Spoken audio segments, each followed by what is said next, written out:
Ok. Paz y gozo, hermano, vamos a orar. Padre, te damos gracias en el nombre de Jesús por este día lindo y maravilloso que tú nos has dado para que lo disfrutemos. Pero queremos darte gracias por el regalo más grande y eterno que tú nos has dado, que es a tu Hijo Jesucristo. Amén. Y gracias porque en Él tú nos has dado todo lo que necesitamos. Amén. Lo que te pedimos es, Padre de la Gloria, que nos des espíritu de sabiduría y de revelación en el conocimiento tuyo, que alumbre los ojos de nuestros entendimientos para que entendamos por la revelación del Espíritu Santo a la esperanza que tú nos has llamado. En el nombre de Jesús. Amén. Amén, amén y amén. Gloria a Dios. Estábamos considerando la reunión pasada 3 personajes que habla la Biblia y que tienen un lugar en el plan de Dios muy especial, que es Abraham, Isaac y Jacob. No es con la intención que nosotros pongamos nuestra mirada en ninguno de ellos, porque nuestra mirada tiene que estar puesta ¿dónde? En Cristo Jesús.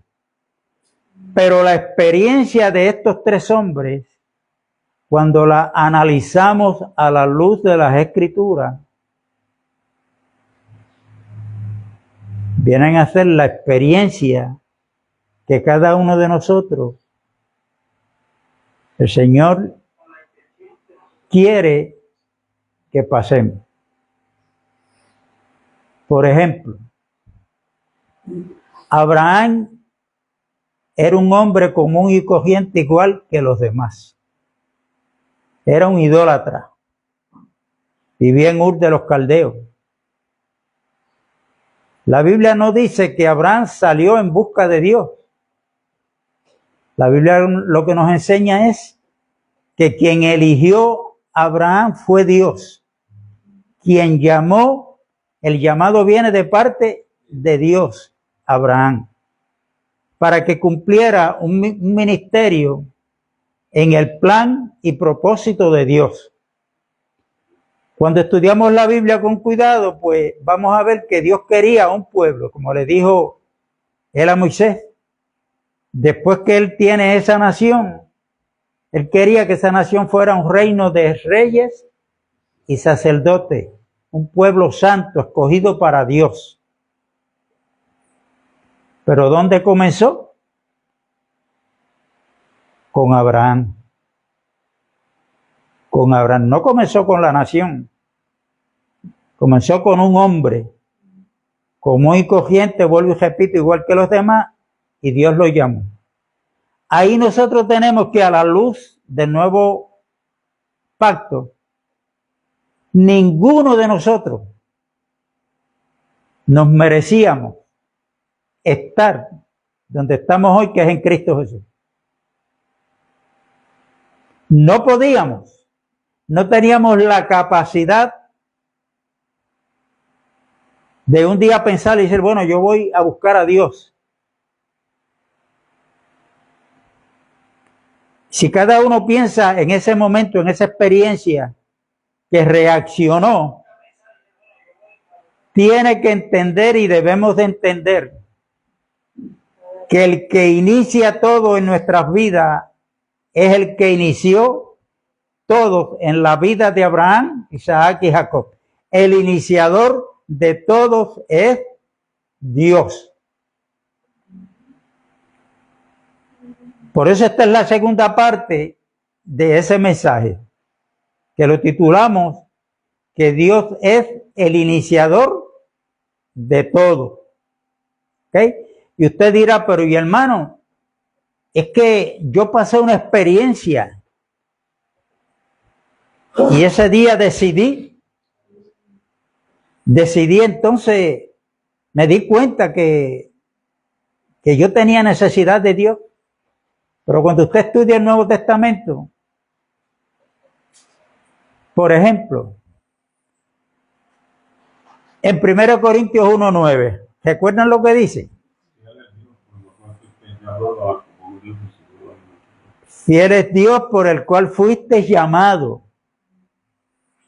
no a una religión, a la comunión con su amado Hijo Jesucristo. Cuando usted lee Romanos capítulo 8, verso 28 en adelante, usted va a ver que nosotros fuimos desde antes de la fundación del mundo. Dios nos eligió.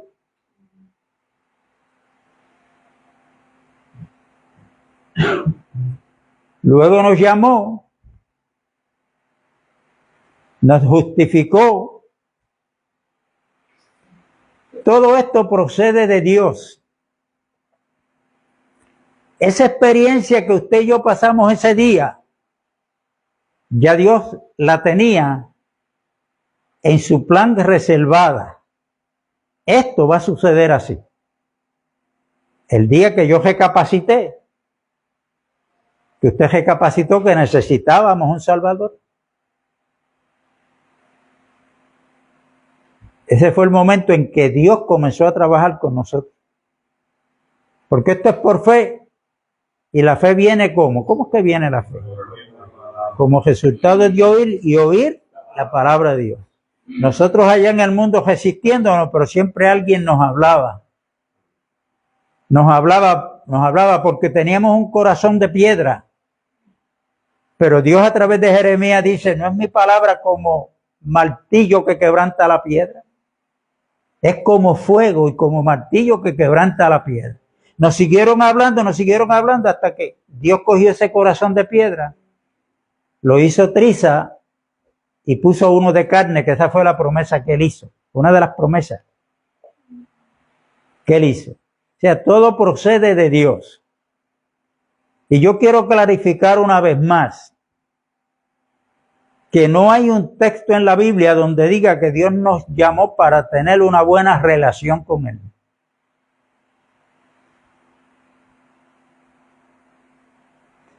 Una relación se tiene que dar en más de una persona. O en muchas personas. Nosotros desde el punto de vista humano tenemos buena relación. ¿Sí o sí? Ahora mismo yo tengo buena relación con Jafa, con Jaúl. Pero esa relación no determina que estamos en un mismo pensamiento, creyendo lo mismo, sintiendo lo mismo, pero tenemos buena relación.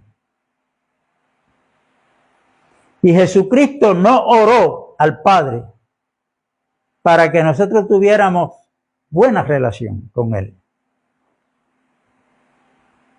Jesucristo oró y está en Juan capítulo 17 por la unidad. Y cuando Él habló de la unidad, le dice, Padre, para que ellos sean ¿qué? Uno. Y el modelo es, tú en mí, yo en ti, ellos en mí, para que sean ¿cuánto? Uno. Quiere decir que cuando hay uno no puede haber relación. Porque somos uno. Y para haber relación tiene que haber más de una persona.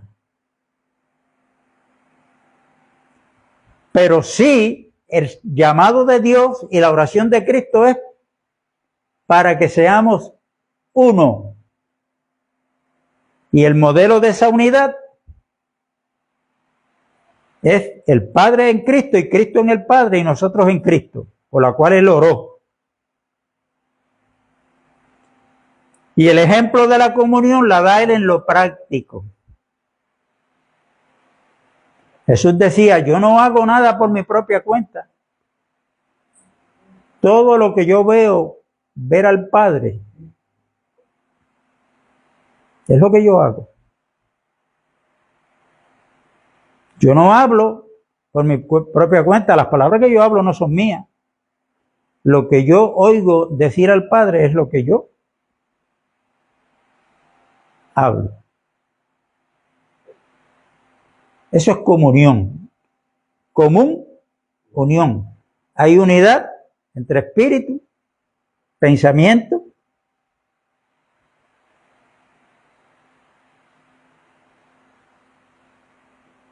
Y esto de que, hermano, yo siento, esa palabra se escucha mucho también en el argot cristiano o evangélico. Nosotros los creyentes tenemos que tener un solo sentir. Uno solo. ¿Cuál es ese? Filipenses capítulo 2. Haya pues en vosotros el sentir que hubo en Cristo. ¿Cuál fue el sentir que hubo en Cristo? Que siendo en forma de Dios, no escatimó el ser igual a Dios, sino que se despojó. Él no actuó como Dios, él actuó como hombre. Y estando en la condición de hombre, una criatura más, es el Jesús de Nazaret, se siguió humillando y vino a servir. En eso tenemos que tener cuidado, porque a través del profeta Isaías, Dios le llama a su Hijo Jesucristo mi siervo, en quien tengo contentamiento. Acá le llama hijo, pero proféticamente Dios le llama a través de Isaías mi siervo. ¿Qué es un siervo para los tiempos bíblicos? Un siervo era aquel que hacía todo lo que su amo le decía. El siervo no estaba para traer opiniones, para decirle al amo, mira, esto debe ser así, tú estás equivocado. El siervo lo único que hacía era servir y obedecer.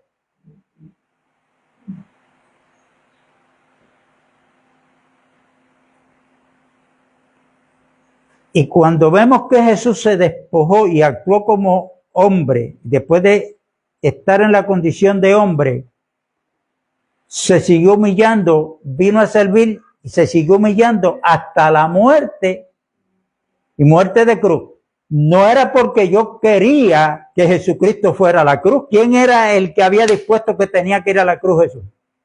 Pues el Padre. O sea, Cristo sabía a lo que había venido. En obediencia al Padre, pues Él va a la cruz. Tiene un vivir humano. Como dice Pablo a los Gálatas, nace de una mujer judía llamada María. ¿Por qué de una mujer? Cristo podía venir y aparecerse. Bueno, porque eso hay que verlo a la luz de la promesa que hace Dios a la serpiente en Génesis 3:15. Cuando le dijo que de la simiente de la mujer iba a nacer el que le iba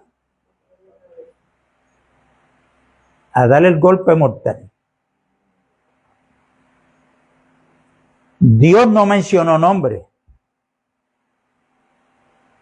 sino que de la simiente de la mujer. ¿Y por qué de una mujer judía? Bueno, porque ya ese pueblo era la nación escogida por Dios. Esa nación tenía una responsabilidad delante de Dios, la cual no cumplió. Entonces, cuando Jesús nace de una mujer, cuando usted lee a Pablo a los Gálatas, dice que nació de una mujer, le voy a decir una razón. Después le digo otra. Como Dios estableció que el género humano se iba a multiplicar en la tierra, era por la unión matrimonial entre un hombre y una mujer. Allá le dijo en Génesis 1, multiplíquense, llenen la tierra. de esa primer pareja que se multiplicaran y llenaran la tierra. Y no podemos olvidar en esto que cuando Dios comienza a crear, en el principio creó Dios los cielos y la tierra. ¿Por qué los cielos y la tierra? Ya eso estaba en el plan de Dios desde la eternidad pasada. Porque Dios creó al cielo, que es ese que nosotros vemos, para beneficio de la tierra. Para beneficio de la tierra. La tierra, si Dios la crea sin el cielo, no va a recibir agua, no va a recibir luz. Y para que la tierra germine, tiene que recibir ¿qué? Ambas cosas. Así es que Dios crea el cielo para la tierra. ¿Y creó la tierra para quién? Para el hombre. Porque del polvo de la tierra forma al hombre y lo establece en la tierra.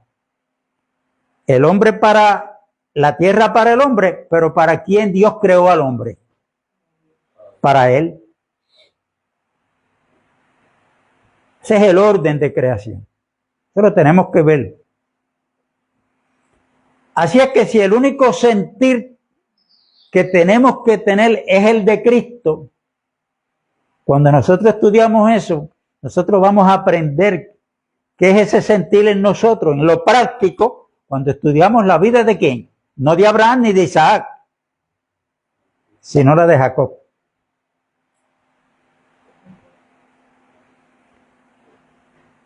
Porque Jacob fue el último que sale del vientre de su madre.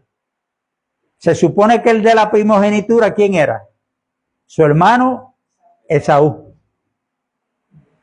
Pero como Dios es omnisciente, Dios conocía cuál iba a ser el corazón y la actitud de Esaú desde antes de ser formado en el vientre de la madre.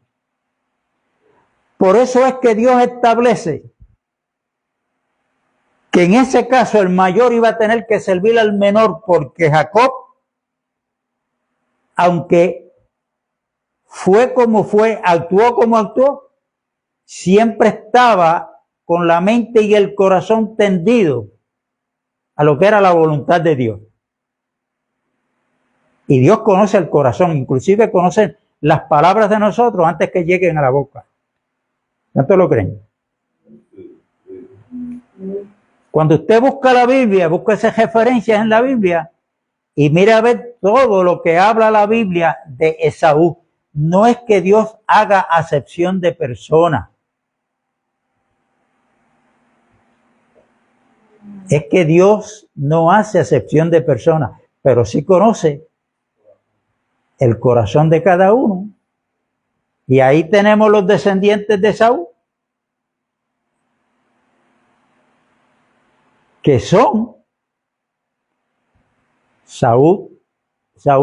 Dios le dio como herencia un monte llamado Seir.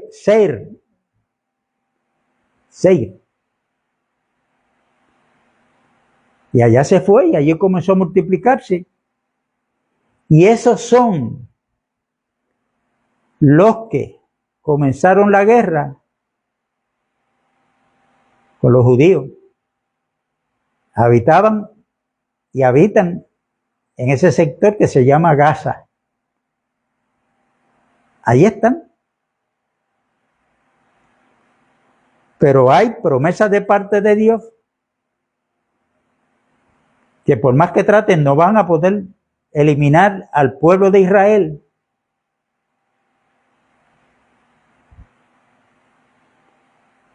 Porque aunque se nos haga un poco difícil creer, Dios está con su pueblo elegido, escogido.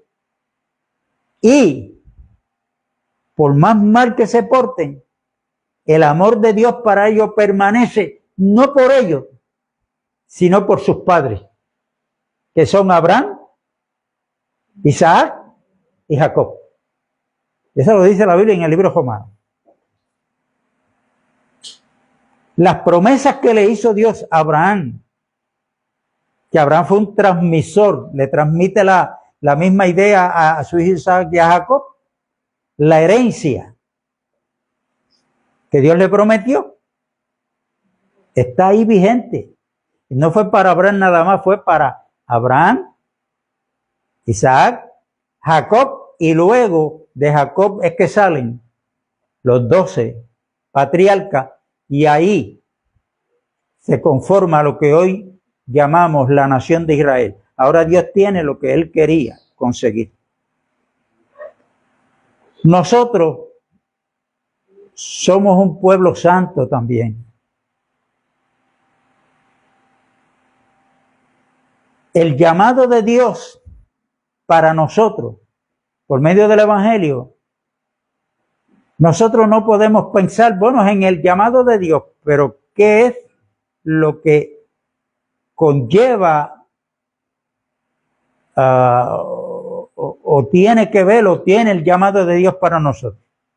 A lo mejor usted me dirá, bueno, que yo iba camino al infierno y Dios no quiere que yo vaya para allá.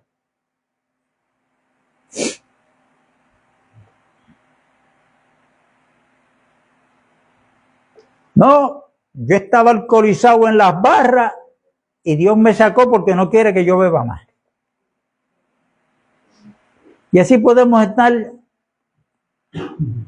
añadiendo muchas cosas. Pero cuando uno lee las Escrituras, el plan de Dios es que el pecado, la desobediencia de Adán, hizo tanto daño que no fue solamente al ser humano.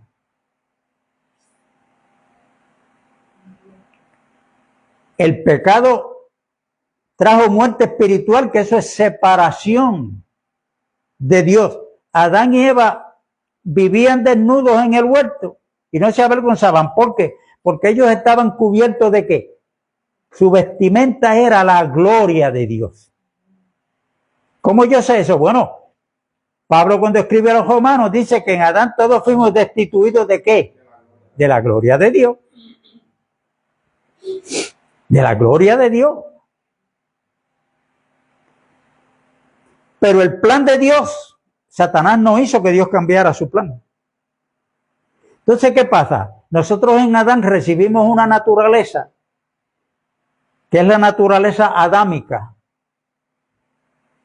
lo cual en el Nuevo Testamento se le llama el viejo hombre. Y que tanto daño le hizo el pecado, la desobediencia de Adán al hombre, como le hizo también a la creación, a la tierra, a todo lo creado. Porque Dios le dijo a Adán, por haber obedecido la voz de tu mujer, maldita será la tierra.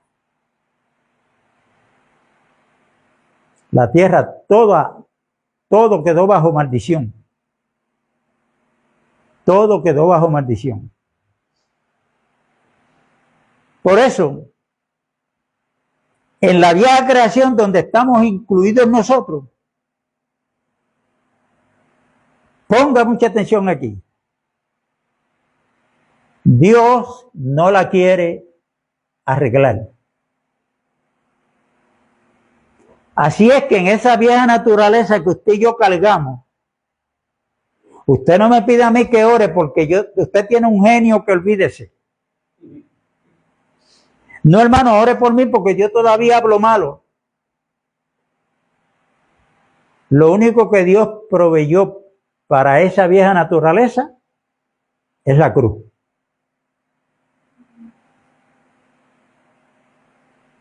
La cruz. Porque Dios quiere eliminarla. Dice Romanos 6 que el viejo hombre fue crucificado juntamente con Cristo. ¿Se acuerdan ese cuerpo de Cristo cómo estaba en la cruz? Irreconocible.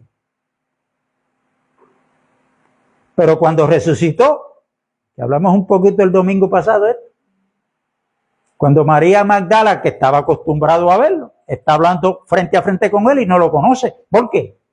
Porque ella esperaba ver al Cristo molido, al Jesús molido, irreconocible, muerto, pero ahora lo ve vivo, pero con un cuerpo glorificado. Con un cuerpo glorificado. ¿Y qué pasó con el viejo hombre que Cristo tenía, que tenía la vestimenta de él? La dejó en la sepultura. Juntamente con él fuimos crucificados y juntamente con él fuimos sepultados. Pero juntamente con él fuimos para ahora ser de otro. Entonces, el llamado de Dios para nosotros tiene una promesa, que es el contenido de ese llamado. Y de esto tenemos que estar conscientes, hermano. Porque hay en nosotros esa medida de fe que Dios nos dio para creerle a Él, a Dios, y creer el testimonio que Dios está dando acerca de su Hijo. Como dice Juan capítulo 5, que Él nos ha dado vida y esa vida está en Cristo Jesús. El que no crea eso, pues ha hecho a Dios mentiroso. Pero nosotros le hemos creído a Dios. Amén.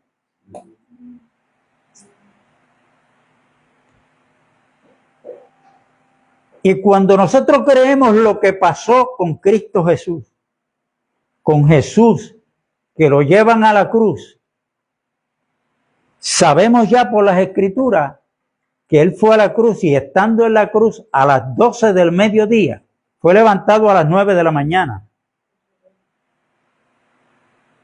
De 9 a 12 pasaron 3 horas. A las 12 en punto, dice que el sol se oscureció. Lo que había era tinieblas. Y nos dice, un eclipse. No, hermano. Jesús dijo, las palabras que yo hablo son ¿qué? Espíritu y son vida. Esto hay que entenderlo desde el punto de vista espiritual. Cuando Pablo habla de la armadura de Dios, nos habla que debemos de tomar una espada. ¿Cuál espada es? Pero ¿cómo dice Pablo? ¿Cómo le llama a la palabra? La espada del Espíritu, que es la palabra de Dios. Porque como dice en Hebreos 4, que la palabra de Dios es más cortante que toda espada de 2 filos, que penetra hasta dividir el alma del espíritu, los tuétanos, y discierne los pensamientos de nuestros corazones. Y nosotros damos gracias a Dios porque cuando Cristo muere en la cruz, Él está pagando el precio de nuestra salvación y ese precio que Él pagó fue ¿qué? ¿Con qué Él pagó? ¿Cuál fue el pago que dio? Su sangre preciosa, que fue la que Él presentó luego que resucita en el lugar santísimo ante la presencia de Dios, que como dice en Hebreos 12, habla mejor que la de Abel. La sangre de Cristo habla mejor que la de Abel. Porque la de Abel está en la tierra, pero la de Cristo, Él la llevó para poder tener la entrada al lugar santísimo. No podía entrar con las manos vacías. Entró con esa sangre que Él derramó y que ratificó o confirmó o firmó, como usted quiera llamarle, el nuevo pacto en el cual nosotros estamos cubiertos. Y ese pacto, como dice 2 Corintios 3, no es de la letra. ¿Cuál era el pacto de la letra? El que Dios le dio al pueblo de Israel a través de Moisés en el monte Sinaí. En el pacto en el cual nosotros estamos cubiertos es el pacto del Espíritu. Hay un cambio. Me ayudan a que no me pierda el hilo de pensamiento porque no quiero pasar esto. Tengamos cuidado porque una de las cosas que nosotros tenemos que aprender es hablar. El apóstol Pedro dice, si alguno habla, hable conforme a la palabra de Dios. ¿Ok? Ustedes saben que en el mundo hay historiadores que cuando van a hablar de una historia dicen o antes de Cristo o después de Cristo. ¿Ustedes creen que eso esté bien? Cuando yo digo antes de Cristo, lo que estoy queriendo decir es que antes de Cristo había alguien, había algo. Hermano, Cristo es eterno.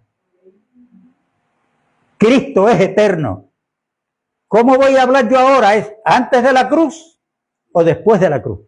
Pero antes de Cristo no. ¿Entendimos o no? Amén. Amén. Porque en Él, por Él y para Él fueron creadas todas las cosas. Y recuerden que Jesús es el nombre humano que se le da un título. Pero dentro de ese cuerpo que se llama Jesús, ¿quién está? Dios, el Padre.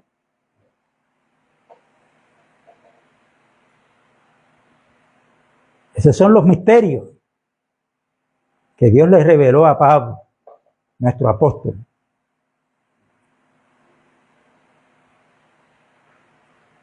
Pero ¿qué pasa? Yo no sé cuántos han leído aquí a Romanos capítulo 7. El apóstol Pablo, el que fue llevado al tercer cielo, donde allí se le escuchó palabras que al ser humano le es imposible hablar. Se le tuvo que dar un aguijón enviado del diablo para que no se enalteciera, o sea, no entrara orgullo en él por las revelaciones que ese hombre recibió.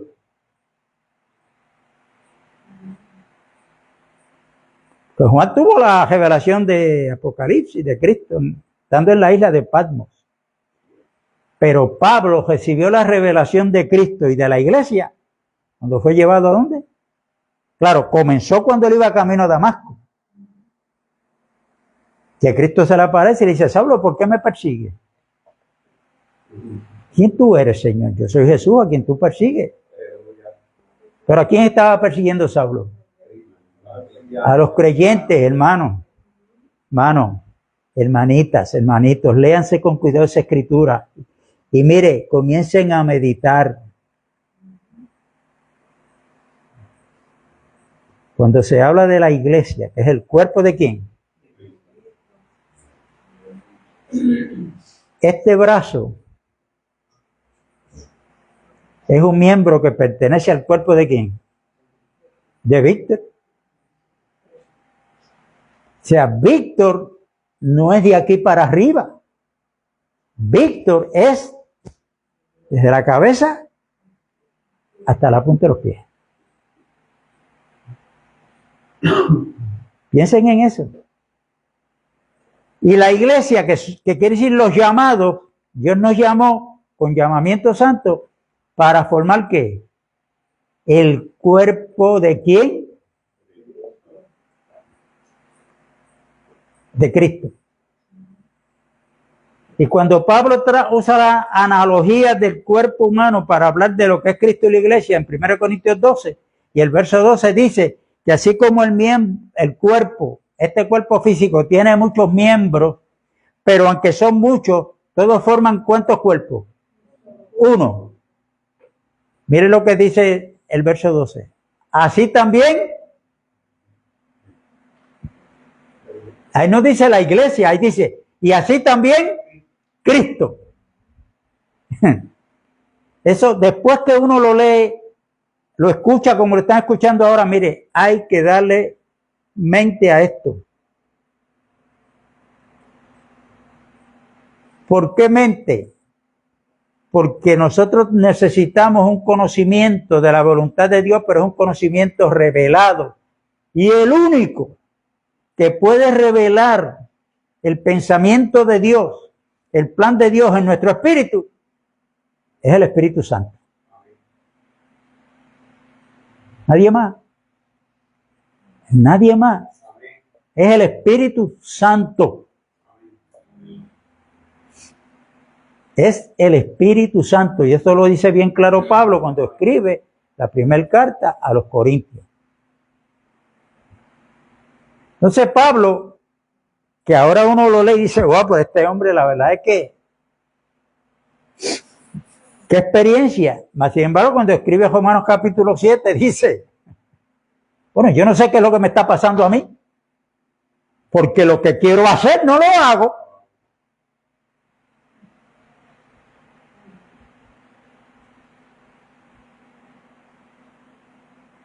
No lo hago y hago aquello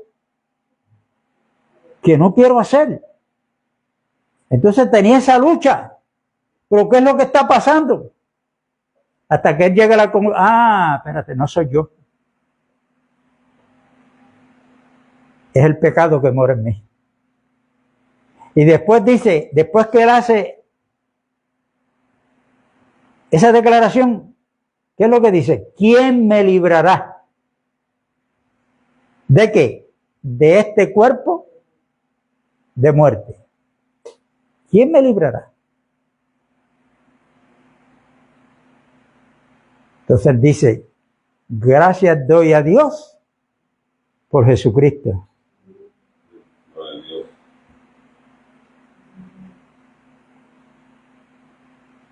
Hermano, por más que usted y yo oremos para que Dios corrija nuestro comportamiento carnal, estamos usando una herramienta equivocada. Lo vamos a probar por la Biblia. Porque volvemos. Dios nos llamó. Nos salvó. Pero la salvación, el perdón de pecados de Dios para nosotros, no es la meta de Dios.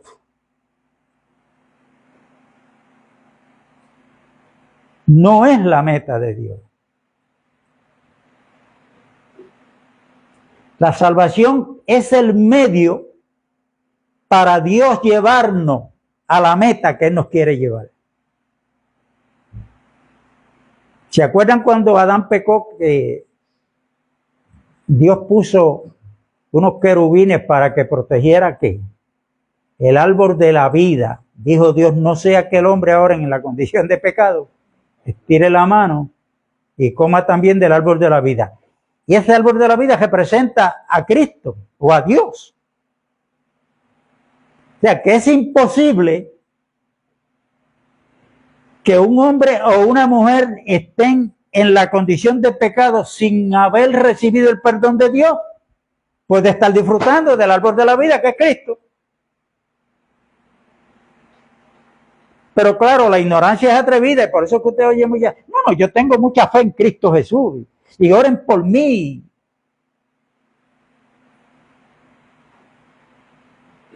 Pero ven acá, ¿tú te has convertido a Cristo Jesús?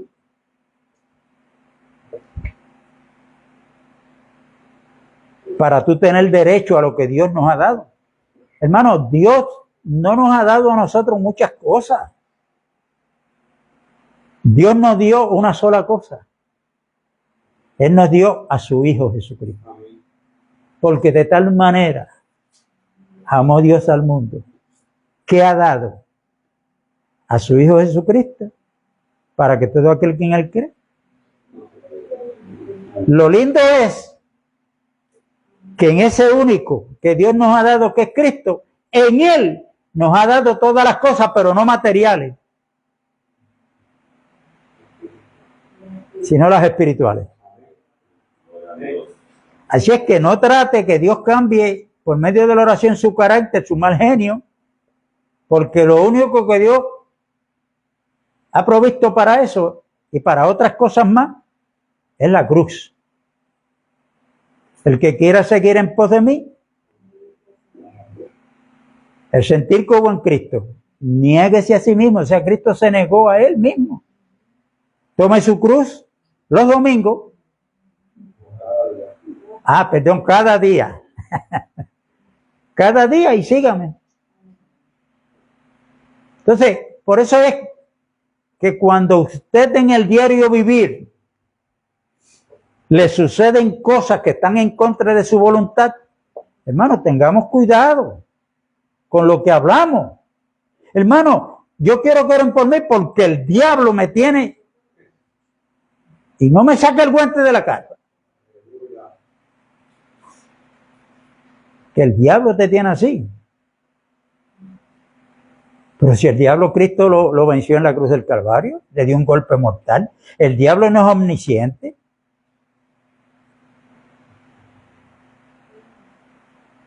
Entonces, esas cosas que nos suceden para que veamos que todavía este viejo hombre lo que busca con el ego es que lo reconozcan, que lo aplaudan, que siempre le digan tú tienes la razón, que siempre le digan tú eres el que sabe. Todo lo bueno, pero no diga algo en contra porque se va a poner así. Entonces, si nosotros no nos damos cuenta que estos eventos que nos suceden en nuestra vida es que estamos haciendo mal uso o no sabemos de que ese es un momento para yo mantenerme crucificado. Ese viejo hombre, tú estás crucificado. En otras palabras, ¿cómo yo lo hago? Pues no actuando en contra de eso que está en contra de mi voluntad. Por eso Cristo dijo, oren por los enemigos. Por los que hablan de ustedes mal mintiendo, pues oren por ellos. Perdonen. Amen aún a nuestros enemigos. Porque ese ejemplo, Él no lo dio negándose a sí mismo. Él supo llevar la cruz. No, cuando hablo de esa cruz, no estoy hablando de la del Calvario donde fue crucificado. Es la negación la cruz de la negación del yo.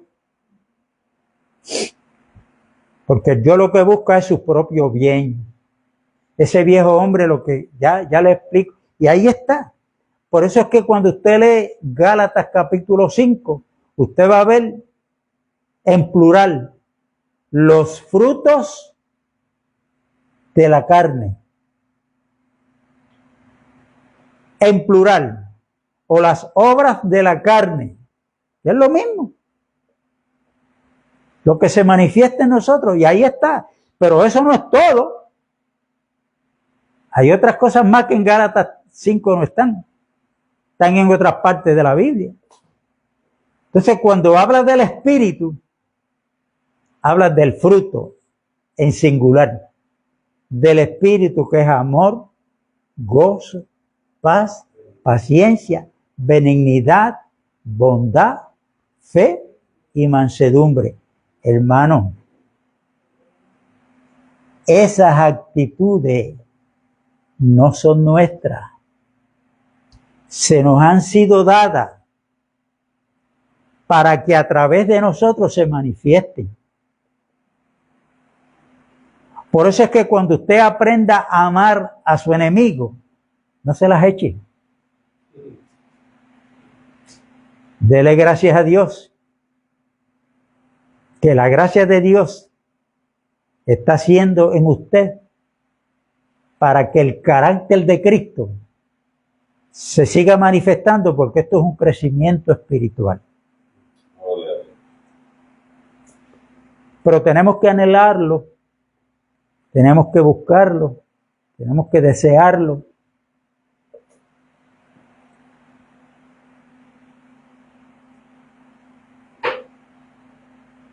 Porque cuando nos convertimos, que oímos el llamado de Dios y le obedecimos, hermano, Dios no nos cambió de religión. Como yo antes no sabía, pues yo decía, bueno, yo antes era católico, ahora soy evangélico. Pero eso no está en el plan de Dios. Dios lo que cambió en nosotros fue la naturaleza.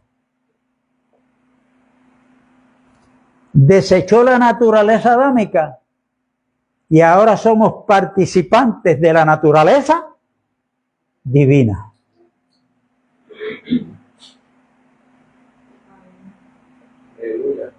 de la naturaleza divina. Así es que usted y yo ni somos pentecostales, ni católicos, ni Asamblea de Dios, ni adventistas, ni testigos de Jehová, porque esos son sectas religiosas inventadas por el hombre. Entonces, ¿cuál es la meta de Dios para con nosotros? Vamos a Filipenses. Filipenses.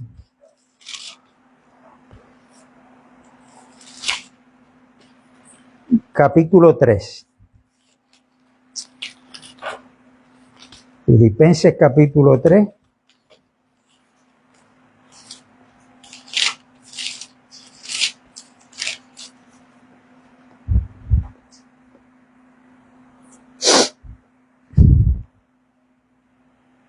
Cuando usted lee Romanos capítulo 8, dice que en esperanza fuimos salvos. Y con esas palabras tenemos que tener cuidado. Y tenemos que aprender, vuelvo a repetir, hablar y entender lo que dice la Biblia. Cuando Adán peca, desobedece a Dios, en Adán todos morimos. Muerte espiritual. Cuando usted lee Juan capítulo 3, ese capítulo usted va a ver ahí que eso es condenación.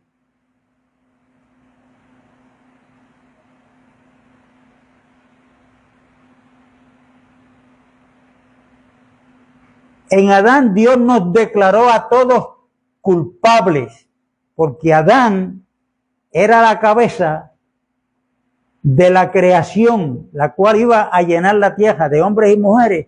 Adán es la cabeza. Por eso es que la derrota de Adán vino a ser nuestra derrota. Y en Adán todos morimos. Fuimos destituidos de la gloria de Dios. Pero Dios creó al hombre con un propósito. Ahora Dios quiere restaurar al hombre a su estado original. A lo que Dios siempre quiso y está en su plan. Y Él lo va a lograr. Si nosotros no entendemos esto, pues no va a haber crecimiento espiritual.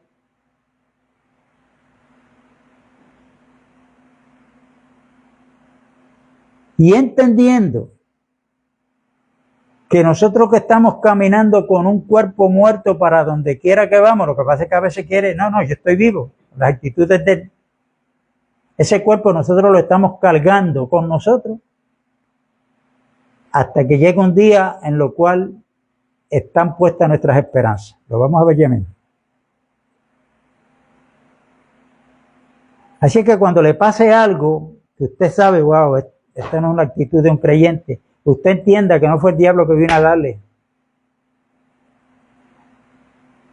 Ese cuerpo de pecado que está en nosotros, que se manifestó en ese momento. Yo no estoy diciendo que Satanás no existe, sino que tenemos que ver esto como debemos de verlo, para que entendamos. Porque cuando el viejo hombre se manifiesta y yo le doy rienda suelta, usted sabe lo que hace el diablo. ¿Cuál es la función de él? Bueno, léase Apocalipsis 12. Él nos acusa, porque Él es nuestro acusador.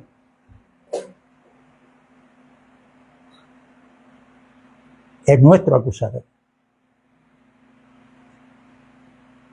Y cuando Cristo vino a hablar de la maldad que se estaba manifestando,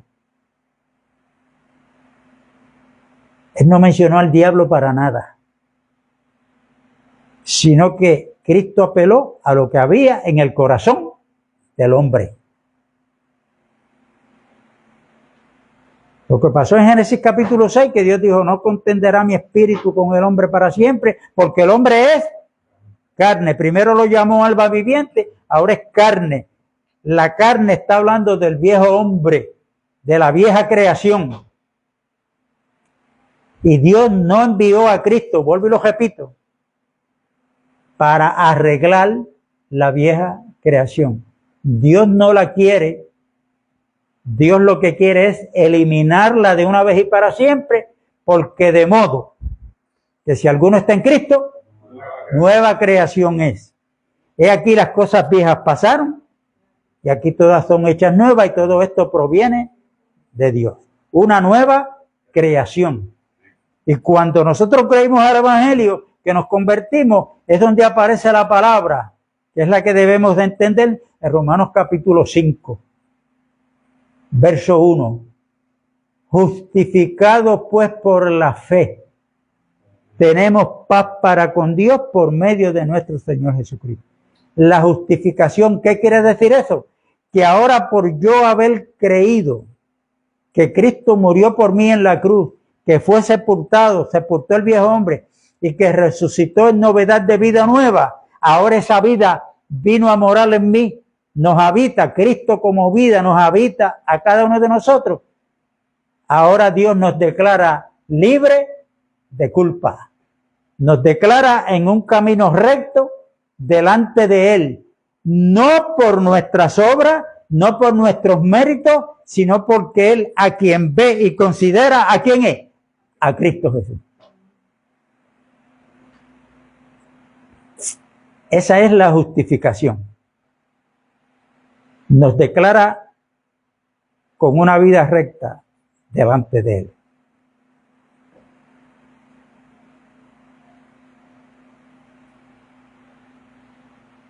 ¿Por dónde íbamos? Filipenses capítulo 3. Sabemos que el apóstol Pablo, antes de Cristo encontrarse con él era un judaizante. Fue criado a los pies de un maestro venerado, reconocido, respetado en Israel, que fue Gamaliel. A los pies de Gamaliel, Pablo estudió. Y cuando él habla de su pasado, se da brillo. Él dice que él aventajaba a los de su nación. Él era fariseo de fariseos. En cuanto a la ley, había quien le pusiera un pie adelante. Pero todo eso llegó hasta que Cristo se le aparece en el camino. Cuando él iba hacia Damasco a llevar preso a Jerusalén los que invocaban el nombre del Señor.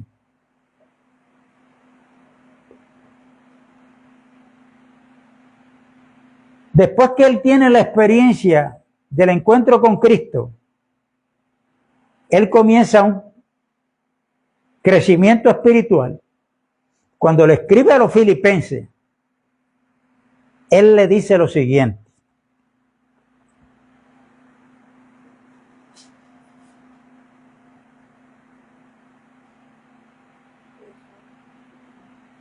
capítulo 10 en adelante, no, de 7.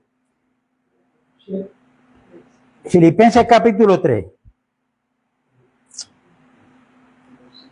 Claro, lo leen completo porque es bueno leer el contexto para entender, pero para ahorrarnos tiempo lo voy a leer del verso 7 en adelante, pero ustedes lo leen, lo que pasan en su casa, todo el capítulo.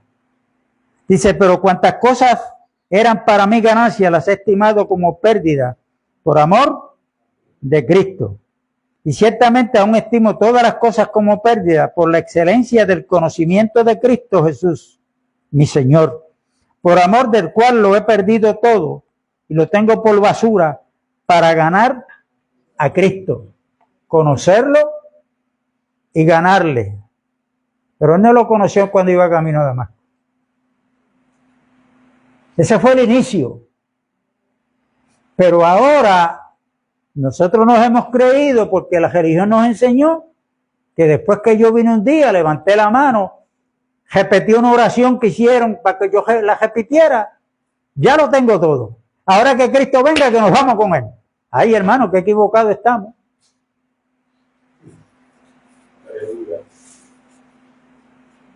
Porque ese encuentro con Cristo es el medio para Dios llevarnos a la meta que Él tiene para con nosotros. ¿Cuál es la meta?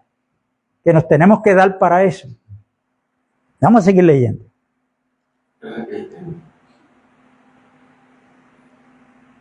Y ser hallado en Él, no teniendo mi propia justicia, que es por la ley, sino la que es por la fe de Cristo. Fíjense, la fe es de Cristo, no es de nosotros. La fe de Cristo, la justicia que es de Dios por la fe, a fin de conocerle y el poder de su resurrección y la participación de sus padecimientos, llegando a ser semejante a Él en su muerte. Si en alguna manera llegase a la resurrección de entre los muertos, no que lo haya alcanzado ya, ni que ya sea perfecto, sino que prosigo por ver si logro asir, o sea, agarrar aquello para lo cual también fui asido por Cristo Jesús. O sea, ¿para qué Cristo nos agarró? ¿Para qué Dios nos llamó?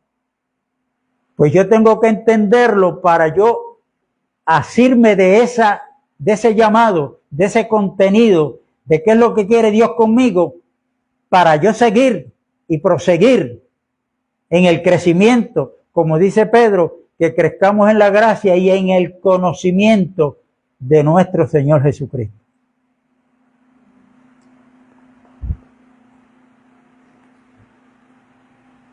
Verso 3, hermanos, yo mismo no pretendo haberlo ya alcanzado, pero una cosa hago, olvidando ciertamente lo que queda atrás y extendiéndome a lo que está delante. Prosigo a la meta, al premio del supremo llamamiento de Dios en Cristo Jesús. ¿Lo ve que hay una meta? Que Pablo no había llegado en ella. ¿Cómo nosotros entonces vamos a decir que llegamos? ¿Cuál es la meta? Ya mismo la vamos a ver. Pero ¿qué hacía él mientras caminaba hacia la meta que Dios le tenía destinado a él y a nosotros? ¿Cuál era?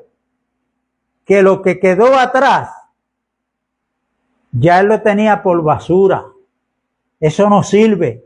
Cuando usted estudia la historia de Abraham, cuando llegó a Harán, dice que de Harán pasó a Betel. ¿Qué significa la palabra Betel? Casa de Dios. ¿Quién es la casa de Dios hoy? La iglesia, donde Dios habita. Es el templo. Es la morada de Dios en el Espíritu. Entonces dice que Abraham, cuando llegó ahí, tenía a Betel al occidente y al oriente tenía a Ai. Y cuando usted busca el significado de la palabra Ai, significa montón. O sea, ahí era que se echaba los desperdicios, lo que no servía, la basura. Pero al frente le quedaba Betel. Nosotros no podemos vivir del pasado, sino que nosotros vamos como Pablo, camino hacia la meta que Dios nos ha puesto. Porque anhelamos lograr agarrar aquello para lo cual fui agarrado por Dios, o llamado por Dios, vamos a ponerlo así. Esa es la meta. Por eso esa historia de Abraham aplica a nosotros también en lo práctico. Porque yo le puedo hablar aquí de historia del Viejo Testamento.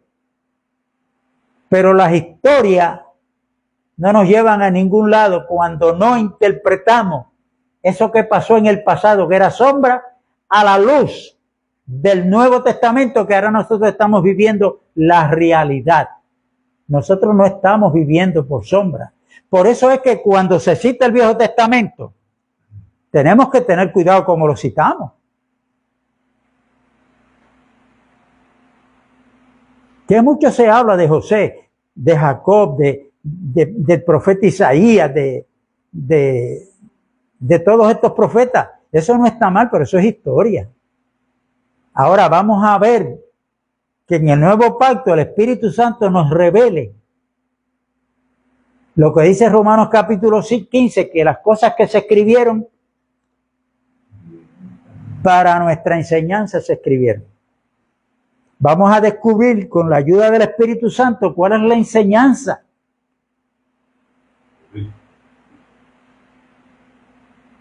Que Dios nos quiere transmitir a través del nuevo pacto.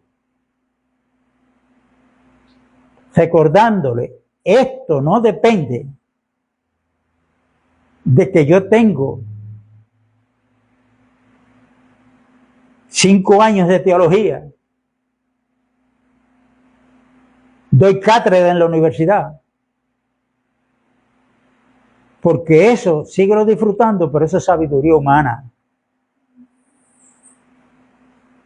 La sabiduría humana, dice Pablo a los Corintios, que Dios prende a los sabios en su propia astucia, ya que en el mundo no quisieron aceptar la sabiduría de Dios. ¿Y quién es la sabiduría de Dios?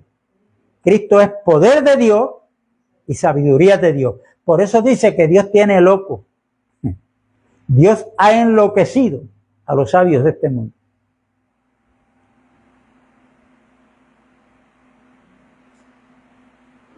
¿Quién dice que las cosas están buenas a nivel mundial? Pero vamos a hablar de nuestra patria, Puerto Rico. Cada día la maldad se sigue aumentando. Eso lo dijo Cristo hace 2000 años.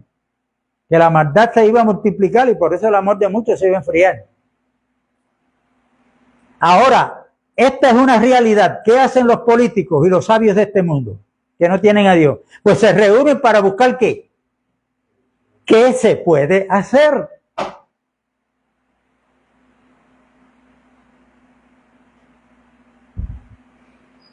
Por más que hagan, van a ver que los inventos de ellos y las mentes de ellas, lo que se imaginaron o que están poniendo en práctica, no les va a servir, van a tener que cambiar de estrategia. Porque Dios habló a través del salmista, si Jehová no cuida la ciudad, en vano vela la guardia. Si Jehová no edifica la casa, en vano trabajan los que la quieren edificar. Quieren edificar un Puerto Rico sin crimen, sin droga, sin maltrato a las mujeres, sin maltrato a los niños. Pero ¿dónde tienen a Dios en la ecuación? No lo mencionan.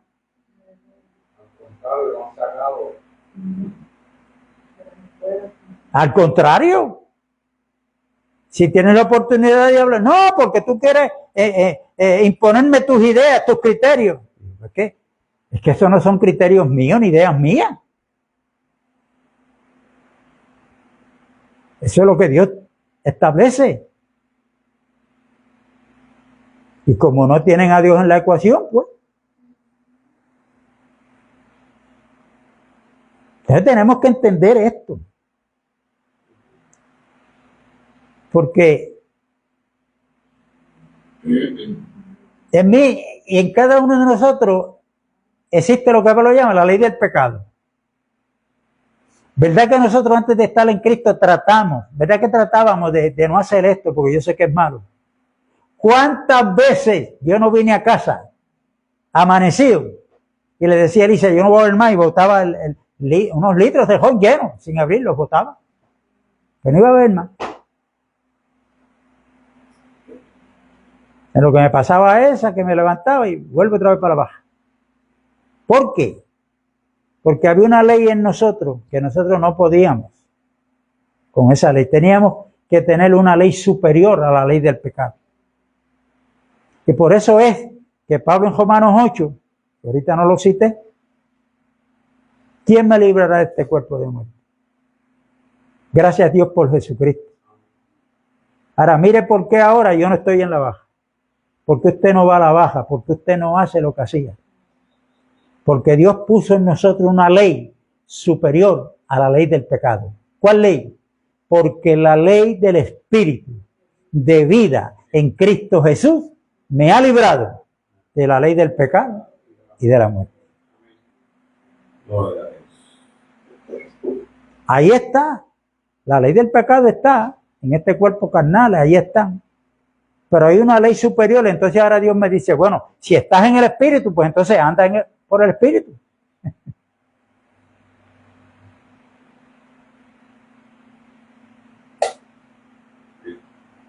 Y esto no es el sistema nos enseñó a obedecer mandamientos de hombre. Pero usted tiene que estar consciente, y yo, que Dios conoce nuestro corazón.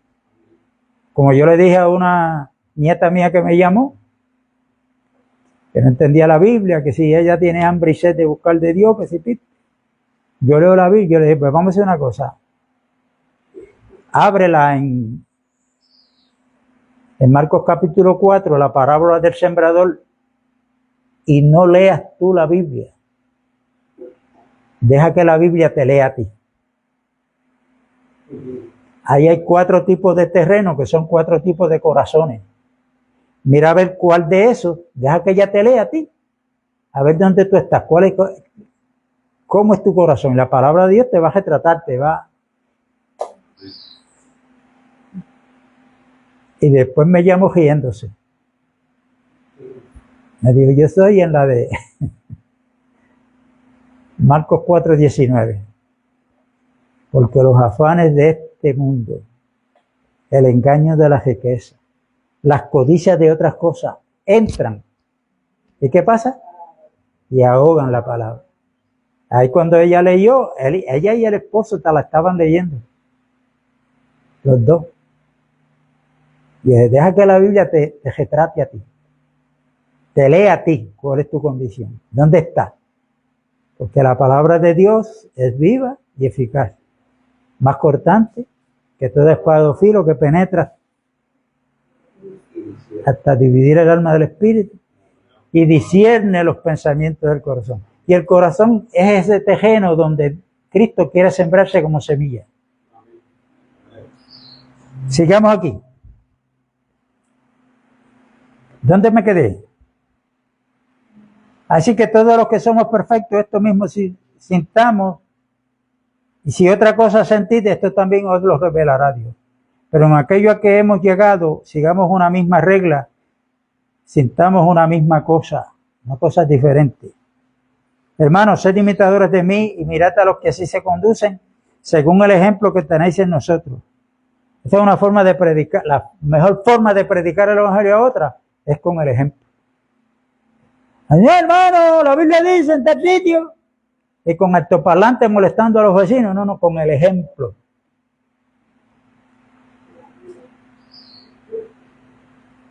Porque por ahí andan muchos, de los cuales os dije muchas veces, y aún ahora lo digo llorando, que son enemigos ¿de qué? De la cruz de Cristo. ¿Entendieron lo que era la cruz? Seguir. No quieren negarse, hay que reconocerlo. Hay que cuando entran aplaudirle porque llegó el apóstol, llegó el pastor, llegó. Echándole abono a ese ego. No, porque aquí el pastor soy yo y en otras palabras, a mí es Dios quien me habla. Cuando todos somos un reino de sacerdotes. Todos estamos para pastorearnos los unos a los otros.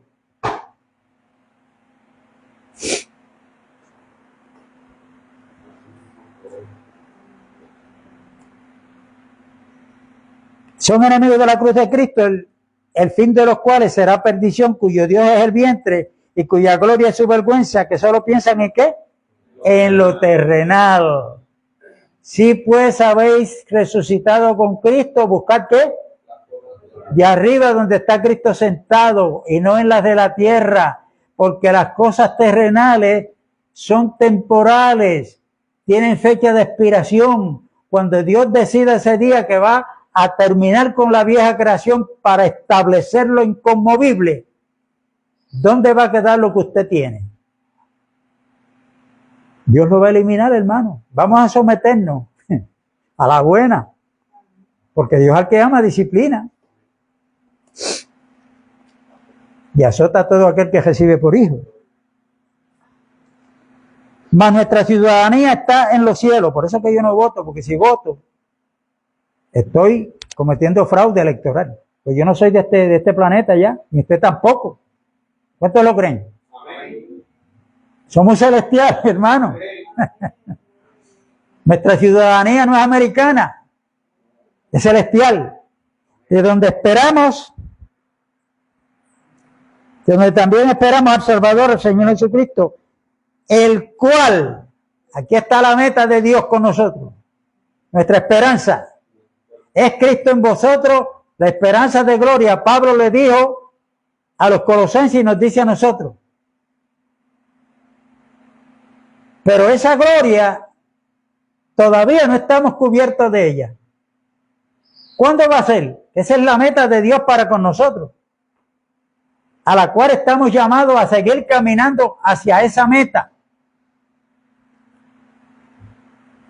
Cuando Cristo venga, verso 21, el cual transformará el cuerpo de la humillación nuestra para que sea semejante al cuerpo de la gloria suya, por el poder con el cual puede también sujetar a sí mismo todas las cosas. Así es que mientras Cristo no venga, tenemos que cargar con este cuerpo de pecado. No para darle rienda suelta, pero hay una esperanza. Y esa esperanza está puesta en la meta que Dios nos ha puesto, que es cuando Cristo venga, estos cuerpos van a ser transformados, los que estemos vivos, en un abrir y cerrar de ojos. Y ahí vamos a recibir un cuerpo glorificado como el que tiene Cristo Jesús. Esa es la meta. Y cuando nosotros creemos esta meta y queremos llegar a ella, le damos importancia a la vida de iglesia. Porque esto es asunto de vida. Otro día hablaremos un poco más de eso. Esto no es asunto aquí de mandamientos ni de reglas, esto es asunto de vida, de vida. Esa palma tiene coco porque responde a la vida vegetal. Pado de carambola ahí atrás, me dio 2 cosechos ahí que tuve que botar de tantas que echó. Ese es el fruto, porque responde a la vida vegetal. Nosotros los seres humanos, los creyentes, ahora pertenecemos a la vida celestial, que es Cristo Jesús. La vida es una persona, es Cristo Jesús. El Evangelio, hermano. ¿Qué es el Evangelio? Poder de Dios. Poder de Dios. Romanos 1:16. Yo no me avergüenzo del Evangelio porque es poder de Dios. Pero entonces el mismo Pablo a los Corintios le dice que Cristo es poder de Dios y sabiduría de Dios, hermano. Todo es una persona que se llama Cristo Jesús. Cristo Jesús. Que las buenas noticias significa, el Evangelio significa buenas noticias. Bueno, ese significa la palabra. ¿Y cuál es el contenido de la buena noticia? He aquí que os doy buenas noticias, le dijeron los ángeles a los pastores, que en Belén de Judea hoy ha nacido ¿quién? Un Salvador. ¿Quién fue el que nació allí? Cristo Jesús. Así es que recordemos que todo lo inicia Dios. Abraham tuvo que reconocer que Dios es el iniciador de todo, como nosotros tenemos que reconocerlo. Aún la promesa de Dios para Abraham, que fue Isaac, porque Sara era estéril. Él estaba entrado en edad. A los 99 años vino la promesa del hijo que iba a tener, iba a ser quien lo iba a heredar. Cuando vino Isaac, Abraham tiene que reconocer que Isaac vino de parte de Dios, del hijo de la promesa, que es tipo de Cristo. Pero Pablo a los Gálatas dice que nosotros como Isaac somos hijos de la promesa.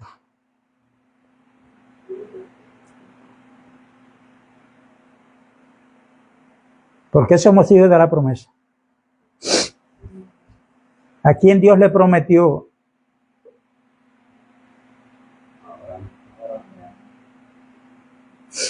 Si usted lee el Salmo 2, usted va a ver que Dios le dice al hijo, pídeme y yo te daré por heredad las naciones.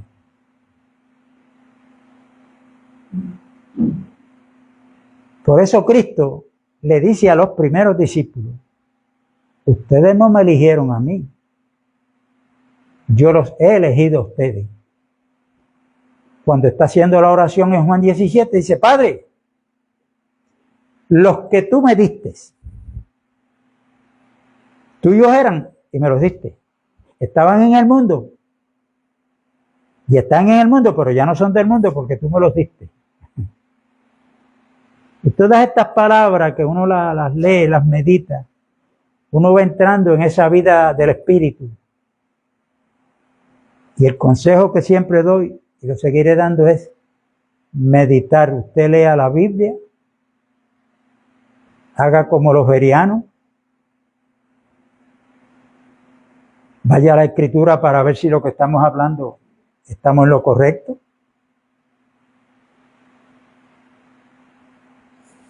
Y con esto termino.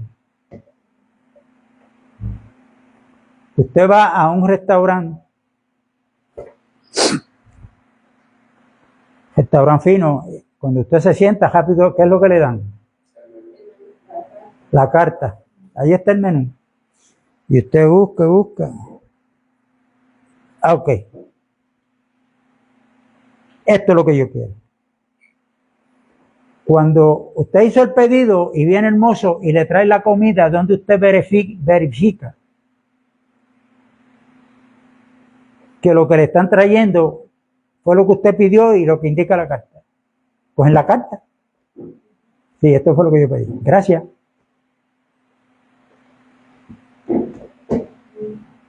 Hermano, escuchen bien lo que le voy a decir. Dios quiere que entremos en ayuno 24/7.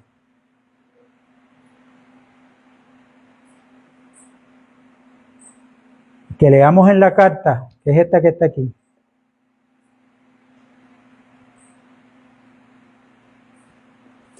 Para que veamos cuál es el alimento que Dios nos ha dado. Y ese ayuno que vamos a hacer 24/7, un ayuno es cuando yo me abstengo de comer ciertos alimentos. Pues vamos a dejar de estar comiendo basura, cosas que no son Cristo. Y ahí estamos en el verdadero ayuno que Dios ha escogido para nosotros. Y esto es 24/7. El alimento, el único alimento que tenemos que comer 24/7, Dios nos lo ha dado y aquí está. Este libro de quien dan testimonio es de ese alimento que es Cristo Jesús. La paz de Dios es con todos. Un abrazo a la distancia por los hermanos que se han conectado. Nos veremos el domingo a la misma hora y en el mismo lugar.